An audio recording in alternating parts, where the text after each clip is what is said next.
আজকে সকালে ঘুম ভেঙেছে বৃষ্টি হওয়াতে। বৃষ্টিটা হয়েছে কিন্তু মাটিগুলো ভেজে নিয়ে অনেক বড় বড় ফোঁটা পড়েছে। হ্যালো এভরিওয়ান, আসসালামু আলাইকুম। রোজুস্তাম স্টাইল কুকিংয়ে আপনাদের স্বাগতম। আজকে সকাল সকাল পিঠা বানিয়েছি আর একটা রুটির ডো বানিয়ে নিলাম।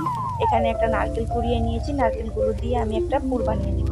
এখানে পরিমাণ মতো নারকেলের সাথে আমি চিনি দিয়ে দিয়েছি। আর আমার ভিডিওটা ভালো লাগলে অবশ্যই লাইক কমেন্ট সাবস্ক্রাইব করে আমার চ্যানেলের পাশে থাকবেন। আমি নারকেলগুলোকে এখন ভাজা ভাজা করে নিব, বাদামি কালার হওয়া পর্যন্ত আমি এখানে নারকেলগুলোকে রান্না করব। আর এই পিঠাগুলো কার কার ভালো লাগে আর কার অঞ্চলে কি নামে এই পিঠাকে ডাকে অবশ্যই জানিয়ে দেবেন। আমি এইভাবে রুটি বেলে এরকম গোল গোল করে একটা ঢাকনা দিয়ে কেটে নিয়ে পিঠাগুলো বানিয়ে নিয়েছি। পিঠাগুলো এখন আমি ভেজে নিব। শীতে হচ্ছে পিঠা খাবো না, এটা কি হয় বলেন? পিঠা বানানোর শেষে আমি অফ স্ক্রিনে যাবতীয় কাজ শেষ করে দুপুরে রান্নায় চলে যাব। আজকে দুপুরে কি রান্না করব সেটাও আপনাদের সাথে শেয়ার করব। আর আমার ভিডিওটা ভালো লাগলে অবশ্যই ফুল ভিডিওটা আপনারা দেখবেন। দুপুরে রান্নায় চলে গেছি। এখন আজকে দুপুরে রান্না করব গরুর মাংস। কড়াই বসিয়ে দিয়েছি, পেঁয়াজ কুচি দিয়ে দিয়েছি কড়াইয়ে।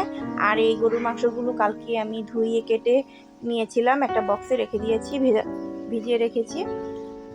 এখন আমি পেঁয়াজগুলো ভেজে নিয়েছি, দিয়ে দিব আদা রসুন বাটা। আর আজকে গরুর মাংসর সাথে রান্না করব। হঠাৎ করেই বাচ্চাদের জিজ্ঞেস করলাম যে আজকে কি রান্না করব।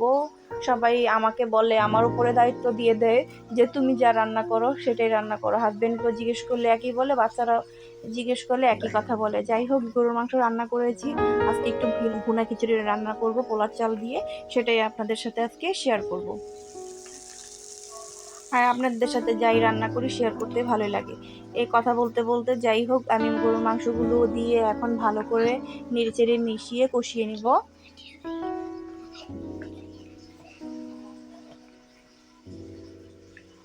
ঢাকনা দিয়ে ঢেকে দিয়েছি। গরুর মাংসগুলোকে আমি ভালো করে রান্না করে নিব, কষিয়ে নিব। আমি ঘরে যেভাবে রান্না করি ওরকম করেই একদম সহজ উপায়ে আপনাদের সাথে শেয়ার করার চেষ্টা করি। আর যাদের এই ঠান্ডা ঠান্ডায় ভুনা খিচুড়ি আর গরু মাংস খেতে ভালো লাগে অবশ্যই এখানেও কমেন্ট বক্সে এসে জানিয়ে যাবেন। আর আমার ভিডিওগুলো ভালো লাগলে অবশ্যই ফুল ভিডিওটা দেখবেন। আজকে ঘরে রান্না করতে হয়েছে যেহেতু বাহিরে বৃষ্টি পড়ে, আর আমার যেহেতু ওরকম করে রান্নাঘর নাই, মাটির রান্নাঘর নাই, আমি এভাবে আলগা একটা চুলার ভিতরে রান্না করি। আজকে বাহিরে আর রান্না করতে পারি নাই। যাই হোক, আমি এখন রান্না করে নিব। ওখানে আমি গরুর মাংস দিয়ে এখানে রান্না করবো, আরেক পাশে রান্না করব ভুনা খিচুড়ি। কীভাবে রান্না করব দেখতে থাকুন। আমি একটা কড়াইয়ে আমি দিয়ে দিয়েছি পেঁয়াজ, আদা রসুন বাটা, সামান্য হলুদ গুঁড়া আর সামান্য মরিচ গুঁড়া। এগুলোকে ভালো করে কষিয়ে নিব।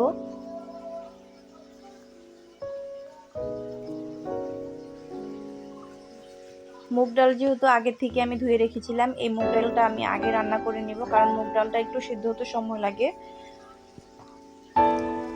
পানি দিয়ে দিব। এখন এটা হতে থাক, আমি আরেক পাশে চলে যাব।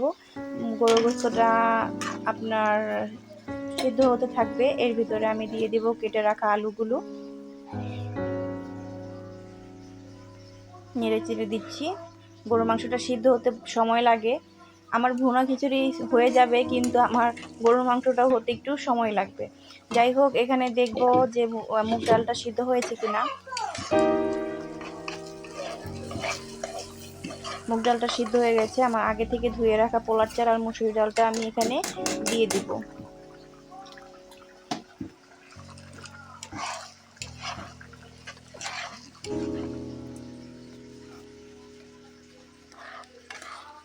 এগুলোকে ভালো করে মিশিয়ে আমি কষিয়ে নিব।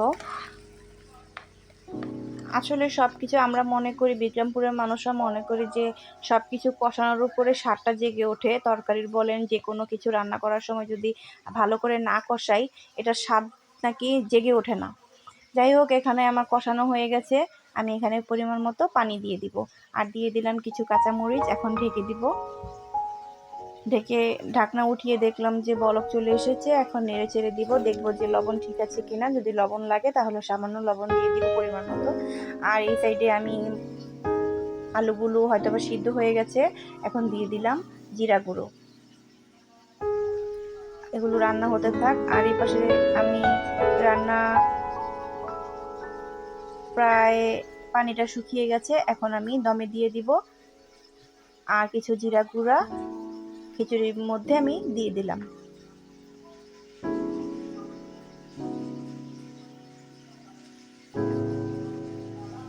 ঢেকে দিয়েছিলাম, এখন কিছু কেটে রাখা ধনিয়া পাতা উপরে ছিটিয়ে দিব। যাই হোক, নেড়ে চেড়ে দিচ্ছি, উল্টে পাল্টে দিচ্ছি। আমার ভুনা খিচুড়িটা প্রায় রান্না করা শেষ।